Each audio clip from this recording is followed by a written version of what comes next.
Hello, I'm Luis Fierro, and this is the Oikos podcast. I'm going to be talking today on who is winning the global trade war. On April 2, 2025, Donald Trump called it Liberation Day. He promised something concrete to reduce the United States trade deficit, bring manufacturing back to the United States, and fund tax cuts for the middle class. 14 months later, the assessment is clear. Tariffs did not close the US deficit. Consumer prices rose. Manufacturing employment in the United States fell. And global trade was reshaped in an unexpected way. The question we ask ourselves today is simple: who is winning the global trade war? The answer so far, China. But some countries are losing more than others. Let's start with Trump's number one target, the US trade deficit. The Peterson Institute for International Economics, one of the most reputable institutions on this subject, is unequivocal. Tariffs did not significantly alter the trade balance.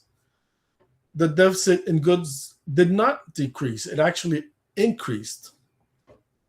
Why did the strategy fail? For a structural reason that economists know well. The trade deficit reflects the imbalance between saving and investment in a country. As long as the US continues to finance its fiscal deficit with foreign capital, the current account deficit will persist. With or without tariffs, the US has not had a current account surplus since 1975.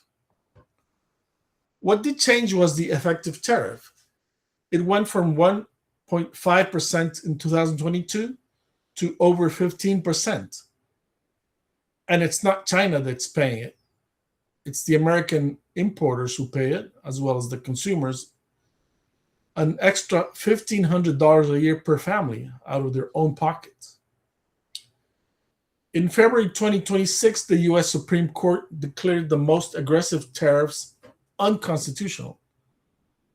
Trump responded immediately with a new global tariff of 10%, which he raised to 15% the following day. The trade war did not end, it merely changed form. There is a short term winner. The numbers point to only one country, China. Yes, China, the supposed big loser in the trade war. Its export to the US did fall by 20% in toys, furniture, footwear. But China didn't stand still. It redirected its sales to the rest of the world. And the result was a record trade surplus of $1.2 trillion in 2025, the largest in its history. Chinese exports to Latin America grew by 7.4%, to Africa by 25%, to Asian by 13%. China turns Trump tariffs into a diversification opportunity. Meanwhile, the IMF projects that China will grow about 4% in both 2025 and 2026, and it is adjusting its export mix towards semiconductors, chips, and automobiles with more value added. The irony: Trump's tariffs accelerated exactly what they were intended to curb: China's global prominence. The third key player in this story is the USMCA, the free trade agreement between the United States, Mexico, and Canada.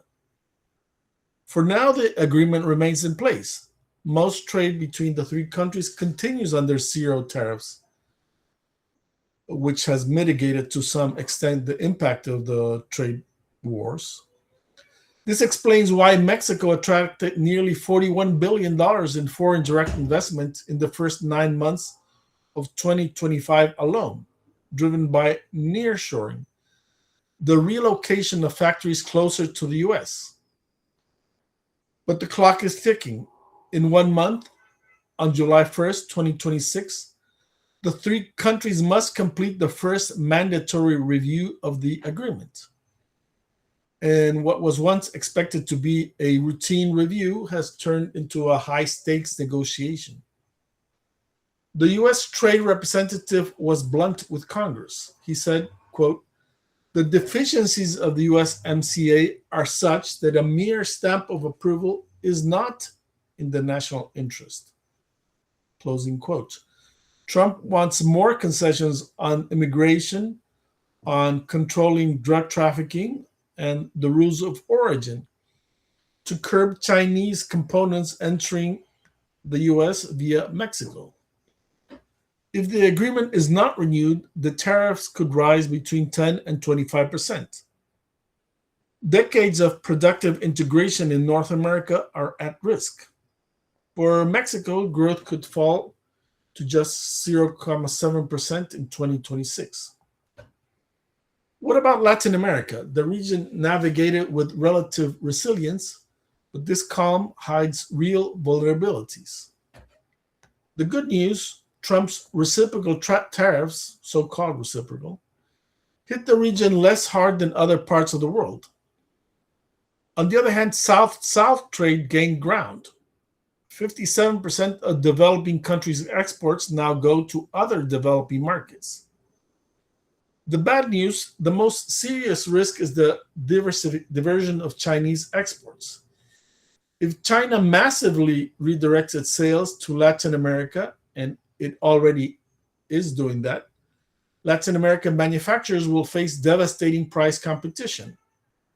And then there's the case of Ecuador versus Colombia, a tariff war within the region, within the Andean community. Ecuador imposed tariffs of up to 100% on Colombian goods.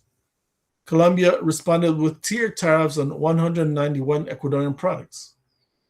Colombian exports to Ecuador reportedly fell by 79%, affecting 2,810 Colombian companies.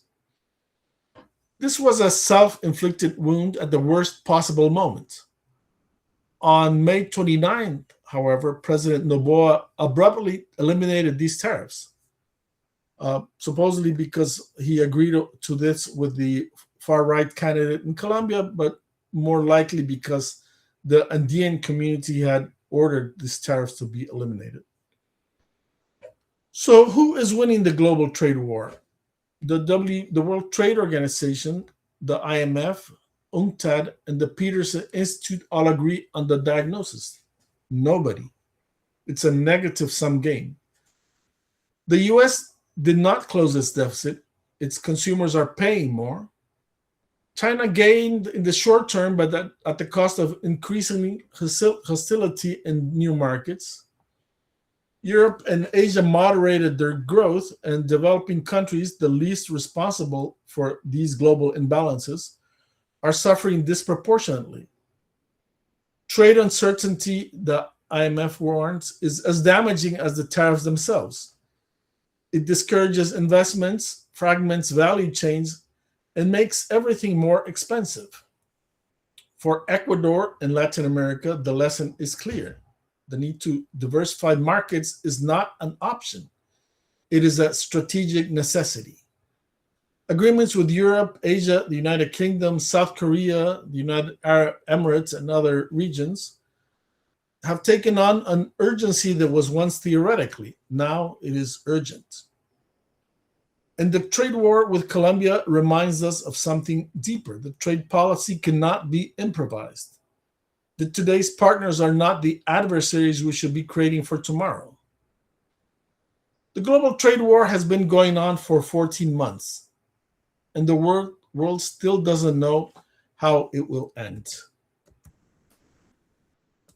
I'm Luis Fierro, and this is the Oikos podcast.